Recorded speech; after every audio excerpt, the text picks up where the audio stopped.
یہ کہانی ہے چکن بریانی بیچنے والی گنجی چڑیل کی۔ گاؤں کے باہر ایک سنسان راستے پر ایک پرانی ٹوٹی پھوٹی جھونپڑی کھڑی تھی۔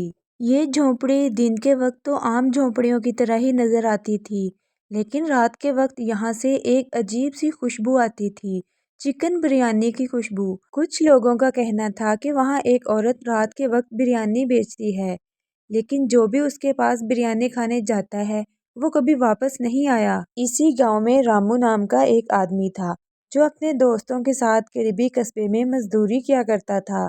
دن بھر کی سخت محنت کے بعد رات کے وقت جب رامو اور اس کے دوست واپس آ رہے تھے تو انہیں بھوک ستانے لگی۔ اچانک رمیش نامی ایک دوست نے بریانی کی خوشبو محسوس کی۔ ارے یہ خوشبو کیسی زبردست ہے، لگتا ہے کہیں بریانی بن رہی ہے، رمیش نے کہا۔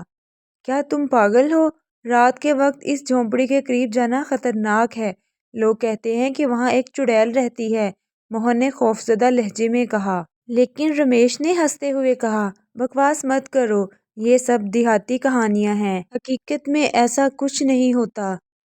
رامو اور باقی دوستوں نے اسے منع کیا، لیکن رمیش ضد پر اڑا رہا۔ آخر کار وہ خوشبو سونگھتے سونگھتے جھونپڑی کے قریب جا پہنچا۔ وہاں ایک عورت بیٹھی ہوئی تھی جس کے سر پر کوئی بال نہیں تھا اور اس کی آنکھیں عجیب سی چمک رہی تھی۔ اس کے چہرے پر ایک عجیب سی مسکراہٹ تھی، وہ کافی خوفناک لگ رہی تھی۔ جیسے ہی اس کی نظر رمیش پر پڑی، بولی، آؤ بیٹا، گرم گرم چکن بریانی کھاؤ، یہ دنیا کی سب سے مزیدار بریانی ہے۔ رمیش کو پہلے تو تھوڑا عجیب سا لگا، لیکن اسے بھوک بہت زیادہ لگی ہوئی تھی۔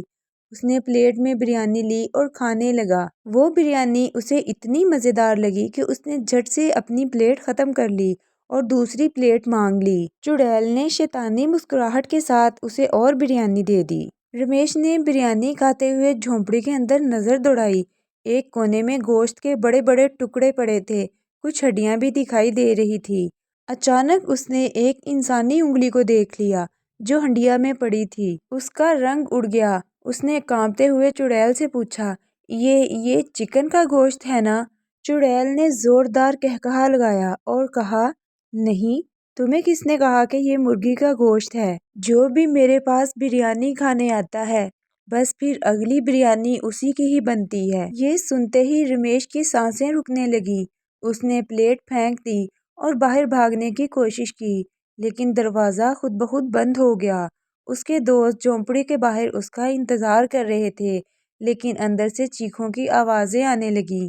اس کے دوستوں نے گاؤں میں جا کر ساری بات بتائی۔ اگلی صبح جب گاؤں والوں نے جھونپڑی جا کر دیکھا تو وہاں رمیش کہیں نہیں تھا، البتہ وہاں کچھ ہڈیاں پڑی ہوئی تھی اور بریانی کی خوشبو اب بھی آ رہی تھی۔ کوئی نہیں جانتا تھا کہ رمیش کہاں گیا، لیکن تب سے گاؤں میں رات کے وقت کوئی بھی اس راستے پر نہیں جاتا۔ بعض لوگ کہتے ہیں کہ وہاں چڑیل اب بھی ہر رات جھونپڑی میں بیٹھ کر چکن بریانی بیچتی ہے، اور اگر تم رات کے وقت اس سڑک سے گزرو اور تمہیں بریانی کی خوشبو آئے تو خبردار، کہیں تم بھی رمیش کی طرح ہمیشہ کے لیے گم نہ ہو جاؤ۔